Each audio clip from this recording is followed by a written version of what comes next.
Hey everyone, I'm Andrew. I'm Elijah. And I'm Damon. And we are research assistants in the Smart Manufacturing Lab.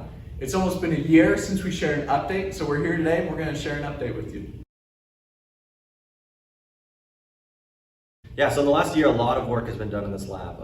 As an undergrad, I was able to be a part of a very successful capstone project, and I'm now a grad student in this lab along with Nathaniel, who's not present here today. Nathan and JT, who were seen in previous videos, have also defended and are preparing to defend their thesis. We've also had 3 more funded capstone projects in smart manufacturing, and we've also had some new equipment we brought into the lab. Wow, that is quite the update. There's a lot that's been going on, so we're excited to share some videos with you about what's been happening. And we're going to start today with Damon and an update on this new machine that we have.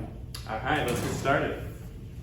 This is our Festo Cyber-Physical Lab, and it's been a valuable addition. It provides an intersection between production and enterprise systems and allows us to continue in that research. With this piece, we can create production orders and track those metrics in real time. There are 4 carriages carrying the workpieces to each of the 4 stations here, and they are tracked using RFIDs. Each station also has an HMI, or human machine interface, that relays vital information to the operator at that station. This piece produces mock cell phone covers. In station 1 here, we deposit a raw stock piece onto our carriage, and then it is transported to station 2. Station 2 uses 2 range-finding lasers to do a quality check on the stock to make sure that it is appropriate to be drilled here in station 3. In station 3, we drill 2 holes simultaneously in 2 locations. And at station 4, we separate these pieces between good pieces and bad pieces.